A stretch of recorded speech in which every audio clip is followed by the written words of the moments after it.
Voilà, bonjour à tous, j'espère que vos vacances se sont bien passées, se sont bien déroulées.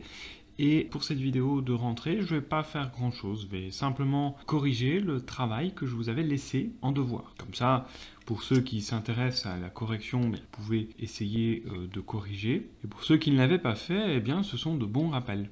Alors allons-y pour la correction du devoir sur la trigonométrie. Donc on a une première question ici, on nous demande simplement de tracer trois angles. Ensuite, d'y placer le cosinus, le sinus et la tangente de chacun de ces angles. Et ensuite de donner une valeur rapprochée. Bon, on va essayer de le faire un angle à la fois. Alors, on nous demande tout d'abord de placer 30 degrés. 30 degrés, on sait que, puisque c'est un angle remarquable, son sinus vaut 0,5. Maintenant, vous pouvez bien sûr le placer au rapporteur, c'est le plus facile. Maintenant, si on n'a pas de rapporteur, eh bien on sait que l'angle est dans le premier cadran et son sinus vaut 0,5, donc ceci est un angle de 30 degrés dans le cercle trigonométrique. Et bien sûr, j'ai oublié quelque chose d'important. Il s'agit de quoi? Puisqu'on va parler de sinus, cosinus et tangente par après, graduer les axes. 1, 1, ici au moins, vous pouvez rajouter moins 1 et moins 1 ici pour avoir encore une vision plus claire, mais voilà, le cercle trigonométrique est de rayon 1, donc on place bien sûr 1 au bout du cercle, et le centre est en 0, 0. Donc voici, 30 degrés est placé, on sait que du coup on a un point d'intersection avec le cercle dont ici l'ordonnée nous donnera le sinus de 30 degrés, et l'abscisse, ici, qu'on va retrouver ici, ce sera le cosinus de 30 degrés. Alors, pour trouver aussi la tangente, on doit représenter d'abord la droite x égale 1. Dans tous les cas, la tangente, ce sera en traçant la droite x égale 1. Donc, c'est-à-dire la droite verticale en abscisse 1. C'est la seule à tracer quand on trace la tangente. Alors, du coup, pour trouver la tangente, on va rechercher cette fois non pas le point d'intersection avec le cercle, mais le point d'intersection avec cette droite-là. Et l'ordonnée de ce point, que je vais retrouver plus ou moins ici, là, son ordonnée est tangente de 30 degrés. Ensuite, à la question C, on nous demande de donner des valeurs rapprochées. Alors, vous pouvez très bien, ici, puisqu'on nous dit de le faire en mesurant, vous pouvez mesurer sur le cercle. Et comme sur la feuille, c'était un cercle de rayon 3 cm, et que ici l'unité pour le rayon vaut 1, et bien vous mesurez la position du sinus et vous divisez par 3 puisque le rayon vaut 3 cm. Moi, ce que je vais faire ici, puisque ce sont des angles remarquables, c'est le calculer sans mesurer et sans calculer. Par exemple, le sinus de 30 degrés, c'est un angle remarquable, c'est 0,5. Donc ça, c'est pas très compliqué. Quant au cosinus de 30 degrés, on sait que c'est sa valeur exacte, puisque c'est un angle remarquable, racine de 3 sur 2. Racine de 3 étant environ 1,73, lorsqu'on va diviser par 2, on va arriver à 0,86, et demi, même plutôt 0,87. Quant à la tangente de 30 degrés, c'est exactement racine de 3 sur 3, et donc si on divise par 3, 1,73, on arrive à plus ou moins 0,57, même peut-être plutôt 0,58. Plaçons ensuite un angle de 120 degrés. 120 degrés, c'est 90 degrés plus 30 degrés, donc ça veut dire qu'avec cet angle-ci de 30 degrés, ça va former un angle droit. Donc cette fois, on aura plutôt un angle comme celui-ci. Ça, il s'agit de 120 degrés. Avec le cosinus, qui lui sera une valeur bien précise, ce sera moins 0,5. Le sinus, lui, c'est bien l'ordonnée. Donc on se place sur l'axe des Y, ici on aura le sinus de 120 degrés. Et pour finir, la tangente, pour la placer, eh bien, il nous faut rencontrer la droite x égale 1. Et ça peut se faire que si on prolonge de l'autre côté notre angle, de ce côté-ci, on a un point d'intersection. L'ordonnée de ce point d'intersection, ce sera donc la tangente, ici sur l'axe des Y si on le prolonge, tangente de 120 degrés. Et donc ce qu'on peut remarquer, c'est que la tangente sera du coup plus petite que moins 1, elle sera en dehors du cercle trigonométrique, c'est possible. Sinus, cosinus et tangente étant placés, on peut du coup maintenant donner les valeurs. Alors de nouveau, ce sont des angles remarquables, et comme on a trouvé les valeurs pour 30 degrés, Comme il y a un angle droit entre les deux, eh bien ici, on peut simplement reprendre les valeurs qu'on avait déjà, puisque le sinus de 120 degrés sera en fait exactement le cosinus de 30 degrés, et le cosinus de 120 degrés, c'était moins 0,5, c'est l'opposé du sinus de 30 degrés. Donc le sinus de 120 degrés, c'est racine de 3 sur 2, vous pouvez de toute façon essayer de mesurer, mais vous aurez quelque chose qui se rapproche de 0,87. Toujours, bien sûr, compris entre moins 1 et 1, puisque c'est le sinus. Le cosinus, quant à lui, de 120 degrés, c'est exactement moins 0,5. Parce qu'attention, ici on est dans les négatifs, on est dans le deuxième cadran, donc le cosinus est négatif. Il nous reste la tangente de 120 degrés, et tangente de 120 degrés, ici en fait ce sera la même chose que l'opposé de la tangente de 60 degrés, c'est-à-dire moins racine de 3. Et comme on connaît une valeur rapprochée de racine de 3 qui est 1,73, eh bien ici c'est juste moins 1,73. Allez, plaçons tout de suite ce dernier angle de 225 degrés. 225 degrés, c'est 180 plus 45 degrés. Et 45 degrés, c'est la moitié de 90 degrés. Donc, l'angle de 225 degrés, c'est celui qui vient couper notre troisième cadran en deux parts égales. C'est-à-dire qu'on a ici 180 degrés plus 45 degrés. On arrive donc ici à 225 degrés. Ça devient un peu illisible, c'est normal, puisqu'on commence à placer beaucoup d'angles, mais c'est le dernier qu'on place, après c'est fini. Et donc, ce qu'on peut remarquer, puisque l'angle de 225 degrés va venir couper le cadran 3 en 2, eh bien le sinus et le cosinus auront exactement la même grandeur. Donc le sinus, toujours la même chose, c'est-à-dire sur l'axe des y, donc le sinus, il est ici en bas, sinus de 225 degrés, et le cosinus, lui, il est ici sur l'axe des x, cosinus de 225 degrés. Ils sont tous les deux négatifs, donc sinus et cosinus de 225 degrés seront exactement égaux.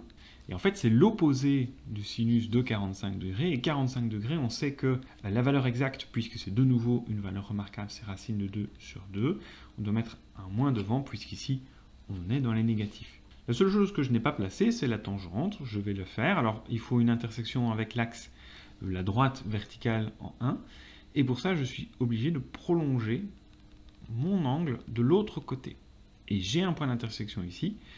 Je regarde la hauteur de ce point. L'ordonnée de ce point, ici, c'est exactement 1, puisque je viens couper en 2. Donc, on vient forcément couper ici à hauteur 1. Donc, la tangente de 225 degrés, il n'y a pas beaucoup de calcul à faire, puisque ce sera tout simplement 1. Voilà, ceci c'était du coup l'exercice 1 du devoir. On va passer du coup maintenant à l'exercice 2. Ici, c'est un peu l'inverse. C'est-à-dire qu'on nous donne le sinus qui vaut moins 0,5 et on demande de représenter les angles qui pourraient avoir un tel sinus. Et ensuite de calculer la valeur de ces angles, soit avec un rapporteur, soit avec la calculatrice. Alors, commençons tout de suite par, première chose, placer les données qu'on a dans l'énoncé, c'est-à-dire le sinus de moins 0,5. On doit placer un sinus, donc on doit d'abord avoir un cercle trigonométrique, donc réflexe, on vient graduer nos axes. Ici, on a une unité, et ici, on est en moins 1. Ensuite, un sinus, ça se place toujours sur l'axe des y. Donc, je viens le placer où? Je viens le placer en moins 0,5, puisque je viens de graduer les axes, puisque je sais qu'ici, je suis en moins 1, d'où l'importance de les graduer. Je sais que là, à la moitié, je suis en moins 0,5. Donc, ceci, ici, c'est l'ordonnée de points d'intersection avec le cercle. Alors, ça veut dire que si je trace une horizontale, tous les points qui seront sur le cercle à cette hauteur-là seront des points dont l'ordonnée vaut moins 0,5. C'est-à-dire que les angles dont les demi-droites vont passer par ces points, leur ordonnée sera moins 0,5, donc leur sinus moins 0,5. Donc je sais que je peux relier au centre ici et ici, et je vais former ainsi deux angles de sinus moins 0,5. Alors, je regarde bien sûr toujours par rapport à l'axe positif des abscisses et je vais dans le sens anti-horloger, c'est le sens trigonométrique. Là, j'aurai donc du coup un premier angle. Vous pouvez l'appeler comme vous voulez, A1, A2 ou alpha 1. Et puis un deuxième angle qui lui fait tout ce tour-ci, alpha 2.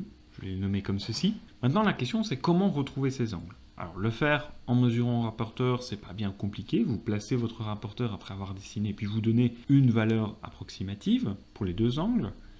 Mais si vous voulez le faire à la calculatrice, comme ça, le gros avantage, c'est d'être beaucoup plus précis, bien évidemment. Comment on fait? Alors, puisqu'on sait que c'est le sinus qui vaut moins 0,5, à la calculatrice, on va taper du coup arc sinus de moins 0,5. Donc arc sinus, c'est ce qui, par la calculatrice, va vous donner un angle qui aura pour sinus moins 0,5. Donc on place le sinus dans l'arc sinus. La calculatrice nous donne moins 30 degrés. Mais nous, ce qu'on aimerait, c'est avoir un angle entre 0 et 360 degrés. Du coup, la première chose que vous pouvez faire, c'est replacer ce moins 30 degrés. Moins 30 degrés, comme c'est négatif, on va dans l'autre sens, c'est-à-dire que c'est l'angle ici, moins 30 degrés. Donc pour avoir par exemple alpha 2, je vais devoir faire 360 moins 30 degrés. Donc pour alpha 2, on fait 360 degrés moins 30 degrés. On va donc du coup tomber sur 330 degrés. Et 330 degrés, du coup c'est l'angle alpha 2 ici qui fait presque un tour complet, sauf 30 degrés. Lui, il a pour sinus moins 0,5. Vous pouvez essayer de taper sinus de 330 degrés. Vous tomberez bien sur moins 0,5. Cela prouve que le calcul ici est correct. Maintenant, la question n'est pas finie, parce qu'on aimerait aussi connaître l'autre angle, celui qui est dans le troisième cadran. Cet angle-là, eh bien, comme on a une symétrie ici de chaque côté, puisque les demi-droites d'alpha 2 et d'alpha 1 sont symétriques par rapport à y, eh bien, on sait que ici, on a aussi 30 degrés. Donc, pour arriver à alpha 1, on peut faire 180 plus 30 degrés. Donc, faisons 180 degrés plus 30 degrés, on arrive à 210 degrés. Et donc, finalement, les deux angles qu'on cherchait dans cet exercice, c'était 330 degrés et 210 degrés. Et cela répond donc à la question. Question 3, elle est très similaire à celle qu'on vient de faire, sauf que cette fois, on ne vous donne pas le sinus, mais on vous donne la tangente. Mais le principe reste le même. Donc je vais d'abord commencer par nommer et graduer mes axes. Nommer, c'est déjà fait, on a déjà x, y, donc ça c'est bien. Et ensuite, je dois du coup essayer de placer la tangente. Mais pour placer la tangente, comme d'habitude, toujours pour la tangente, on a besoin de x égale 1. Donc je vais commencer par tracer cette droite x égale 1 qui va pouvoir me permettre de trouver où placer la tangente. La tangente d'un angle, c'est toujours l'ordonnée du point d'intersection entre cet angle et l'axe x égale 1. Donc, la tangente est une ordonnée. Donc, je me place, puisqu'ici je suis en 1, j'ai 3 carreaux avant, 4 tiers, c'est donc ici. Vous pouvez mesurer, 4 tiers c'est 1,33. Donc, vous faites x 3, vous arrivez à 4 cm. Et ici, vous êtes à 4 cm, donc 4 tiers, c'est exactement ici au-dessus, là où il y a le y. Et nous, on recherche les points qui seraient sur la droite x égale 1 et qui seraient d'ordonnée 4 tiers. Du coup, je vais tracer une droite horizontale et regarder les points d'intersection avec x égale 1. Alors, je vais le faire en bleu, donc je trace horizontalement. J'arrive ici, j'ai un point d'intersection ici en haut à droite. Et puis, je peux relier au centre. Je relie donc comme ceci au centre et je vais avoir un angle ici que je vais appeler par exemple alpha 1. C'est le premier angle qu'on cherche qui a une tangente de 4 tiers. Alors, je dis premier parce que, en fait, on nous dit dans l'énoncé représente ces angles sur le graphique. Donc en fait, il y en a plusieurs. Et en effet, il peut y en avoir un deuxième. Pour avoir une tangente positive, je devrais être dans le troisième cadran. Et quand je suis dans le troisième cadran, pour avoir un point d'intersection avec x égale 1, je dois aller de l'autre côté. Et si je veux avoir 4 tiers comme hauteur pour le point d'intersection, la demi-droite de l'angle que je vais devoir tracer, elle va être dans l'axe de la demi-droite que j'ai déjà tracé. Donc en fait, je prolonge et je vais avoir ici un deuxième angle alpha 2 qui a aussi pour tangente 4 tiers. Et lui se trouve dans le troisième cadran. Alors la première chose que je vais faire pour essayer de retrouver les angles, alors vous pouvez bien sûr encore une fois mesurer puisque c'est dit dans l'énoncé, vous pouvez essayer de mesurer pour les trouver, mais sinon à la calculatrice, on va utiliser arc tangente de 4 tiers. Ça nous donne alors environ 53,13 degrés. c'est donc un premier angle qu'on peut utiliser, puisque 53,13 degrés se trouve dans le premier cadran. Il s'agit en fait ici de alpha 1. Donc pas de calcul à faire pour trouver le premier angle. La calculatrice nous donne directement l'un des deux. Problème, comment trouver l'autre? Eh bien pour trouver l'autre, on peut remarquer que puisque les angles, ici les demi-droites des angles sont alignés, eh bien en fait les angles sont différents à 180 degrés. Pour trouver alpha 2, je peux faire 180 degrés plus 53,13 degrés qui est mon premier angle, et je vais trouver 233,13 degrés, qui est donc le deuxième angle. Les deux angles qu'on cherchait étaient donc 53,13 degrés et 233,13 degrés. Si vous essayez de taper à la calculatrice ces deux angles, vous tomberez sur environ 4/3, donc environ 1,33. Alors nous voilà dans la deuxième partie du devoir, où vous aviez 4 questions qui sont ici purement algébriques. C'est-à-dire que on vous donne en fait un sinus et un angle, et vous devez retrouver par calcul, sans trouver l'angle en particulier, les deux autres valeurs trigonométriques. Ici cosinus et tangente. On ne fait pas d'exercice sur cotangente, enfin ce ne serait pas compliqué, hein, il suffirait de prendre l'inverse de la tangente, mais on ne s'intéresse pas ici pour cet exercice à la cotangente. Alors j'ai déjà ici tracé un cercle trigonométrique sur le côté, c'est parce que c'est toujours pratique, puisqu'on parle d'angle du deuxième cadran, se représenter, tiens, si je suis dans le deuxième cadran, donc ça veut dire qu'on aura un angle qui sera comme ceci, je ne le calcule pas, mais je sais, grâce à cette représentation, que le cosinus, lui, sera négatif, que le sinus est censé être positif, et c'est le cas, puisqu'on nous donne 3/4, c'est bien positif, et 3/4 d'ailleurs n'est pas supérieur à 1, donc le sinus qu'on nous donne est plausible, donc on peut trouver cosinus et tangente.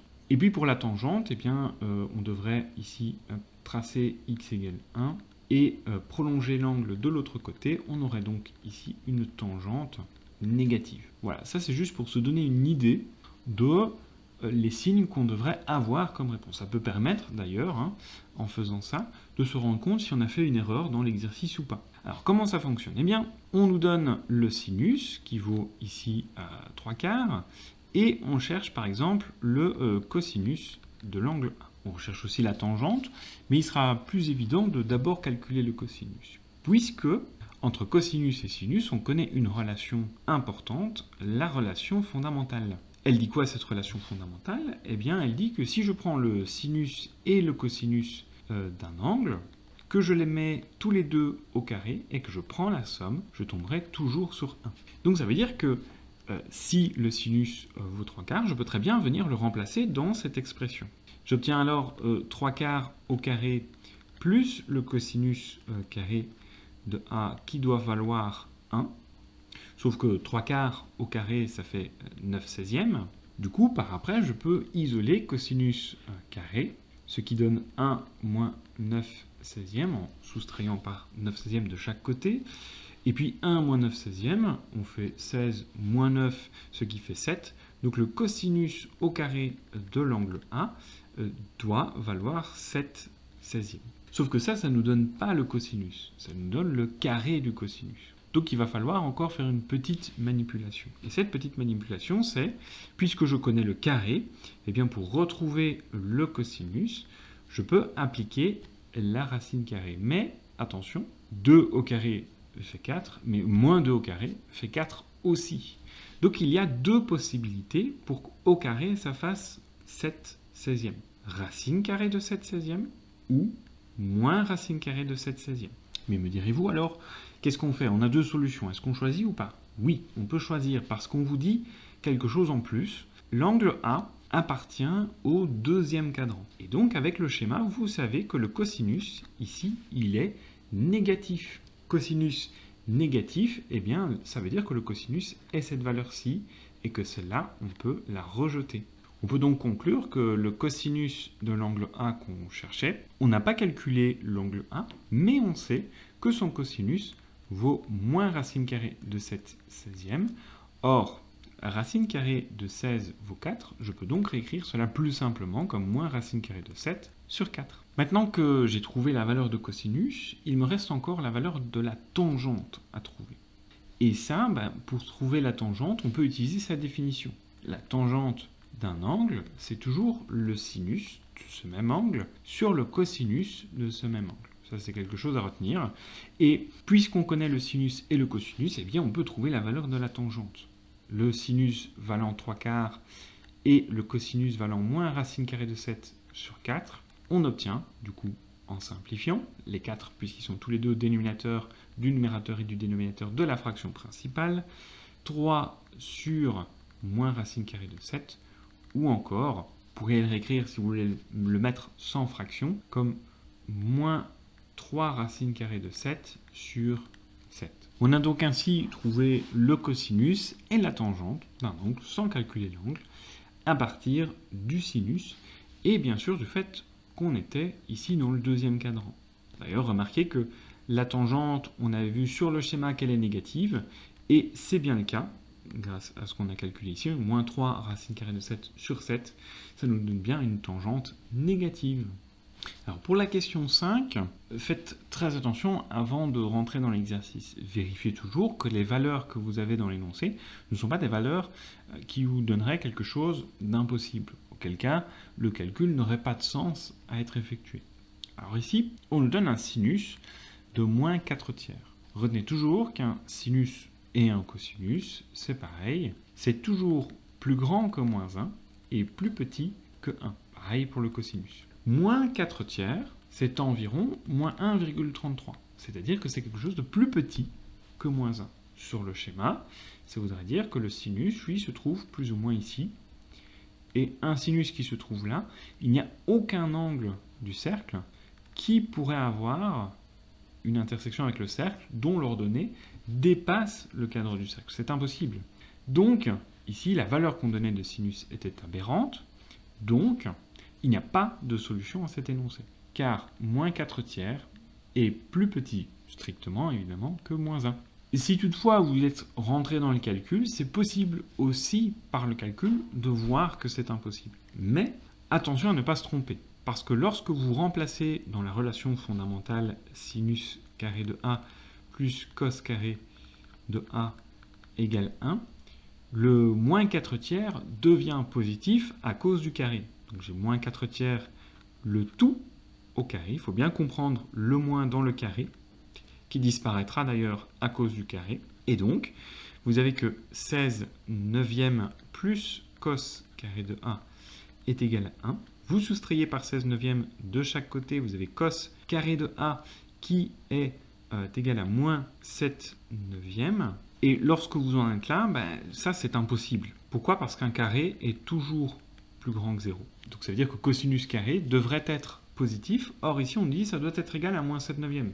Donc c'est impossible. Puis ça ne peut pas être négatif. Alors vous pourriez aussi le voir comme il faudrait passer à la racine carrée, mais racine carrée de moins 7 neuvièmes, c'est quelque chose qui n'existe pas. Racine carrée d'un négatif, en tout cas dans les réels, bien sûr, ça n'existe pas et ça ne s'écrit pas non plus. Mais donc voilà, vous pouvez le faire par calcul si vous le souhaitez, mais dans tous les cas, vous devriez arriver dans un cas impossible pour cet exercice.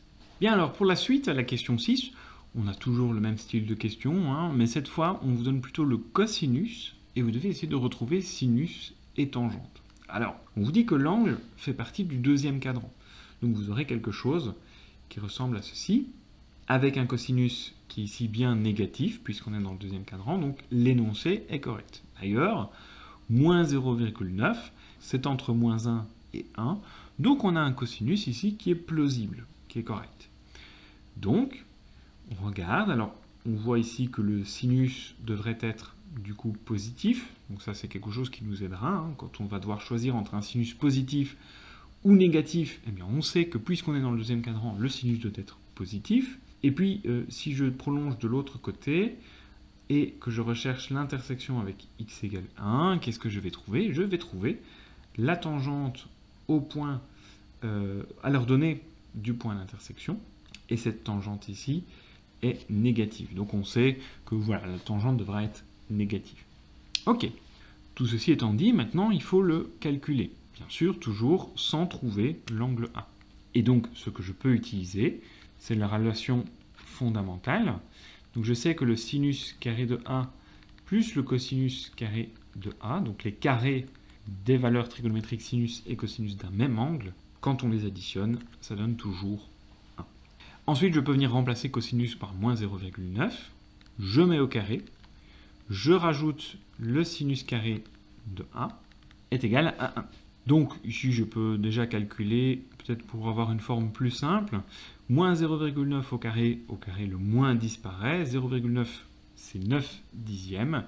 Donc au carré, on a 80 centièmes ou 0,81. Vous mettez comme vous voulez. Et ça doit valoir 1. Donc, si le sinus au carré, quand je lui rajoute 80 centièmes, il doit valoir 1, ben, ça veut dire que sa valeur, c'est 1 moins 81 centièmes. Et 100 moins 81, ça nous fait 19. Donc, le sinus au carré de l'angle vaut 19 centièmes. Mais moi, je recherche le sinus, pas son carré. Comment je peux faire? Eh bien, si le sinus au carré doit valoir 19 centièmes, eh bien, ça veut dire que le sinus peut soit valoir la racine carrée de 19 centièmes, ou alors l'opposé de la racine carrée de 19 centièmes. Mais voilà, j'ai deux choix, et ça, j'aime pas trop, parce que je pourrais avoir une valeur soit positive, soit négative. J'aime pas trop parce qu'il y a une donnée en plus dans l'énoncé. Le fait qu'on est dans le deuxième cadran, comme j'ai dit tout à l'heure, ben, ça veut dire qu'on est au-dessus de l'axe des x. Donc le sinus, l'ordonnée du point d'intersection, est positif. Donc le seul choix qui est possible, c'est racine carrée de 19 centièmes. L'autre valeur est à rejeter, car l'angle est un angle ici du deuxième cadran. Si nous n'avions pas cette information-ci, évidemment, les deux possibilités étaient à prendre en compte en même temps. Mais le fait qu'on ait cette information en plus, eh bien, fait qu'il n'y a qu'une seule valeur possible. Donc, le sinus vaut racine carrée de 19 centièmes, ou encore racine carrée de 19 sur 10, puisque racine carrée de 100, c'est 10. Il me reste à trouver la tangente, puisque c'est aussi demandé dans l'énoncé. Et comme maintenant on a l'habitude, la tangente c'est toujours le sinus sur le cosinus, formule fondamentale aussi. Le sinus vaut racine carrée de 19 sur 10, et le cosinus moins 0,9 ou moins 9 dixièmes, c'est la même chose. Je peux simplifier, vous pouvez le faire à la calculatrice si vous voulez les valeurs plus précises, mais vous arrivez du coup à moins racine carrée de 19 sur 9. Ça, c'est votre tangente. Les deux valeurs que l'on cherchait étaient donc racine carrée de 19 sur 10 pour le sinus et moins racine carrée de 19 sur 9 pour la tangente. Et on peut remarquer d'ailleurs que moins racine carrée de 19 sur 9, c'est négatif et c'est cohérent bien sûr par rapport à notre schéma qui nous disait que la tangente était en dessous de l'axe x, donc elle est ici négative. Voilà, et le dernier exercice, la question 7, ici ça va être très rapide, très simple, parce que vous avez un cosinus qui vaut racine carrée de 11 sur 2, et c'est assez particulier. Alors, vous ne le voyez peut-être pas tout de suite, parce que c'est pas évident quand on a des racines carrées, c'est pas évident de se représenter ce que c'est racine carrée de 11 sur 2. On se représente 11. 11, c'est compris entre 9 et 16. Donc la racine carrée de 11, c'est entre la racine carrée de 9 et la racine carrée de 16. Donc ça veut dire que c'est compris entre 3 et 4. Ça veut dire que racine carrée de 11, c'est 3, quelque chose. Sauf que si je divise par 2, racine carrée de 11 sur 2 est compris entre 1,5 et 2, ce qui est donc plus grand que 1. Donc ici, vous avez un cosinus de A plus grand, strictement d'ailleurs, parce que ça pourrait être égal à 1, un cosinus, c'est pas un problème, mais le fait que ce soit strictement plus grand que 1, supérieur à 1, ça veut dire que si je voulais le représenter, mon cosinus, supérieur à 1,5, il serait ici, en dehors du cercle, c'est donc un cosinus impossible, un angle impossible à tracer, et donc ici l'énoncé était donc impossible, car le cosinus de A est strictement plus grand que 1. Maintenant, vous pourriez le faire aussi par calcul. Alors, je vais le faire rapidement pour ceux qui l'auraient fait comme ça et qui se demandent « mais tiens, comment j'arrive par calcul à montrer que c'est impossible ?» Eh bien, j'utilise la relation fondamentale, c'est-à-dire que le sinus carré de 1 plus le cosinus carré de 1 est égal à 1. Voilà, si vous le faites comme ça, eh bien, vous remplacez cosinus carré de 1 par racine carrée de 11 sur 2, ce qui vous fait Donc ici, sinus carré de a plus racine carrée de 11 demi au carré est égal à 1. Il ne faut pas oublier le carré, parce que sinon on pourrait avoir de mauvaises surprises. Ou en tout cas, avoir une réponse au final, alors qu'on n'a pas du tout ici de réponse. Racine carrée de 11 au carré, bien, ça fait 11 sur 4, puisque 2 au carré fait 4, est égal à 1. Et donc, en soustrayant de chaque côté par 11 quarts, vous arrivez à 1 moins 11 quarts. En remettant sur 4, vous avez donc 4 moins 11. 4 moins 11 vous faisant 7, vous avez donc moins 7 quarts, ce qui est négatif. Et un carré ici ne peut pas être négatif, puisqu'un carré est toujours quelque chose de positif. C'est donc impossible, car un carré est toujours plus grand ou égal à 0 et donc pas négatif strictement. Voilà, la vidéo s'arrête ici. Je vais corriger donc tous les exercices du devoir. Si j'ai fait une erreur ou qu'il y a une question, s'il y avait quelque chose de pas précis, n'hésitez pas à l'écrire en commentaire par exemple, mais aussi à me le poser à l'école. Il n'y a pas de souci avec ça. Et puis, bien, on se retrouve du coup demain. Bonne journée à vous et à bientôt.